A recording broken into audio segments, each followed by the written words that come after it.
He called it a dream. They called it utopia. Vernon Gosney was 25 years old when he arrived in Jonestown with his 5-year-old son.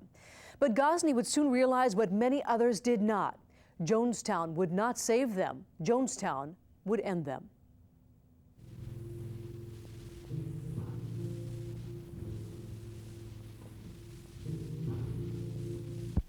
How very much I've loved you.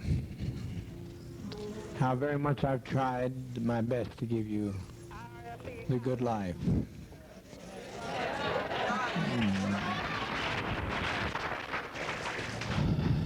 November 18th, 1978.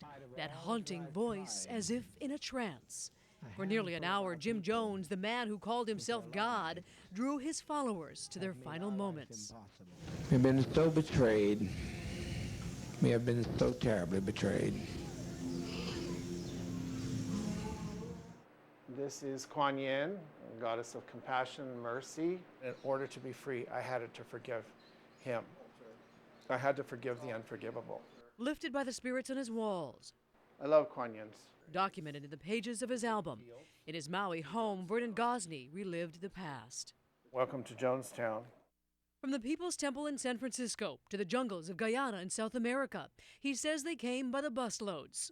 There's a sense of cohesiveness, closeness.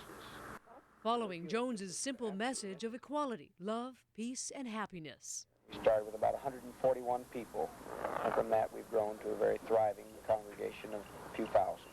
It started with a dream, and then things start to go wrong. Gosney says despite the lush green surrounding them, the homes built by their hands, fresh water was miles away, the soil was poor, and that dream began to die. There's a lot of things that I wish I could have gone back and done differently, but I can't, I can't take back the past. Just days before the day of reckoning, cut off from their families, Congressman Leo Ryan had come to investigate. Gosney says despite a show of unity, it was he who revealed their suffering in a written note that would accidentally end up in Jones's hands. It was great terror and fear. I never thought I was going to get out alive. Several tried that day, reaching a small plane on a dirt airstrip, but Jones's supporters would follow, killing Congressman Ryan and 4 others. Gosney, shot 3 times in the stomach, he would escape to the jungle and survive, unaware who would not.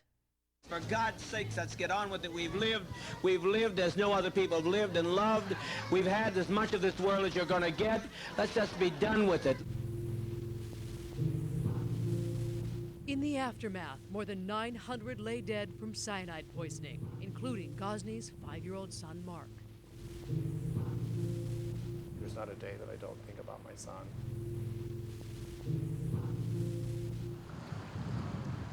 This is where I came to heal. The spirit, it's, all the people that I've met here, and I've been embraced here. He moved to Maui in 1982 to follow a spiritual group that eventually fell apart, but it led him to the place that would help to heal his heart and mind. So these are my lovebirds. There's a certain squawk when they call to other birds.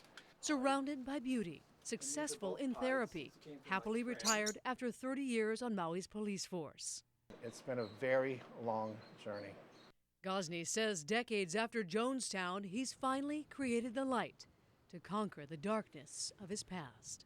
I don't deserve to be here more than anybody else, but I am. And so there's an incredible grace that I live with. I'm not able to understand it, but I am so grateful for. Laura Yamada, KITV4 News.